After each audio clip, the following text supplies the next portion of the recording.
बिस्मिल्लाहिर्रहमानिर्रहीम। अस्सलाम वालेकुम व्यूअर्स, वेलकम करता हूं मैं आपको अपने चैनल एजाज ग्रीन लाइफ पर। दोस्तों, अक्टूबर का महीना शुरू हो चुका है। इस महीने में बैंगन के पौधों पे फूल आना रुक जाते हैं, जिसकी वजह से मज़ीद नए बैंगन पौधों को नहीं लगते। कुछ दोस्त ऐसे भी हैं जो इन पौधों को उखाड़ के फेंक देते हैं, हालांकि ये पौधे 3 साल तक बैंगन देते हैं।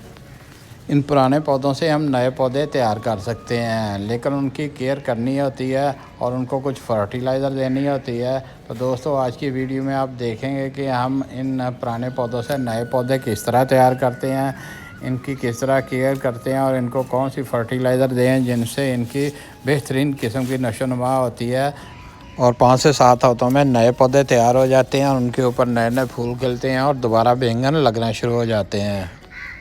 बैंगन के पौधों की कटाई मुकम्मल हो चुकी है।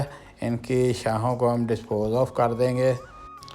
पौधों की कटाई मेरे वाले साहब मुकम्मल कर चुके हैं। तो दोस्तों, पुराने पौधों से नए पौधा कैसे बनाते हैं तो उसको देखते हैं।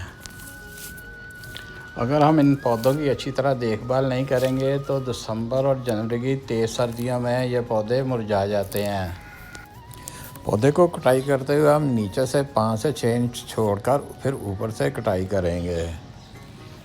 अगर इन पौधों के ऊपर खुशक पत्ते और खुशक टहनियाँ हैं तो पहले हम उनको हटा देंगे। अब पौधे के पास पड़े हुए खुशक पत्ते जो मिट्टी के ऊपर हैं इनको भी हटा देना है और उसके बाद इनको हल्के हल्के से गोडी कर देनी है,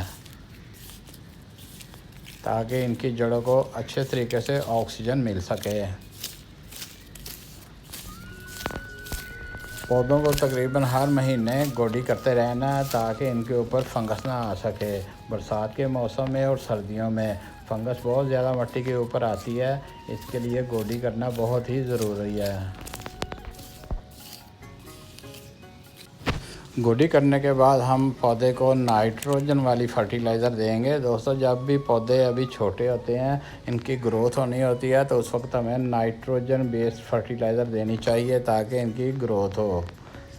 इसके लिए दोस्तों, मैं चाय की पत्ती इस्तेमाल करने लगा हूँ। चाय की पत्ती में बहुत ज़्यादा नाइट्रोजन की मकदार होती है, जिससे पौधा बहुत ही तेज़ी से ग्रोथ करता है। आधा चम्मच एक पौधे के लिए काफ़ी है। मैं इस वक्त फ़्रेश चाय की पत्ती इस्तेमाल करने लगा हूँ। तो दोस्तों, अगर आपके पास इस्तेमाल शुदा भी है तो उसको अच्छी तरह धो के आप इस्तेमाल कर सकते हैं। इस्तेमाल शुदा चाय की पत्ती में चीनी और दूध मिक्स होते हैं, इसलिए उसको इस्तेमाल करने से पहले अच्छी तरह धो लेना और स्टेन करके उसको खुश्क कर लेना है। खुश्क करने के बाद अब उसको इस्तेमाल कर सकते हैं। अब चाय की पत्ती को हम मिट्टी में अच्छी तरह मिक्स कर देंगे ताकि इसका असर सारी मिट्टी में आ जाए।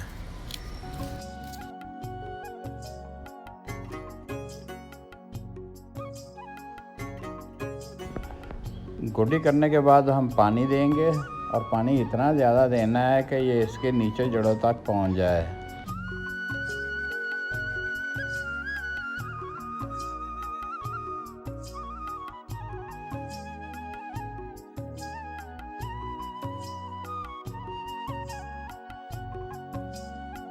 दो से 3 हफ्तों में पौधे अच्छी खासी ग्रोथ ले लेते हैं और इनके ऊपर नई कलियां भी आना शुरू हो जाती हैं।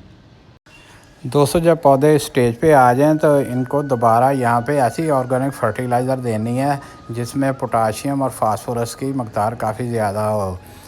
चाय की पत्ती में भी पोटाशियम और फास्फोरस की काफ़ी मकदार होती है, तो इसको भी आप दोबारा दे सकते हैं। लेकिन अगर गोबर की खाद, वर्मी कंपोस्ट या कंपोस्ट दें तो वो इससे भी ज़्यादा अच्छा रिज़ल्ट देगी।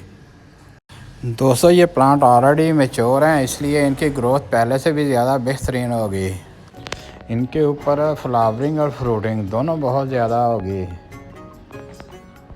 इसलिए दोस्तों, इनको उखाड़ कर फेंकने की बजाय आप इनको रीग्रो करें। इनके ऊपर फ्लावरिंग और फ्रूटिंग नए पौधों की निस्बत जल्दी होगी और ज़्यादा होगी।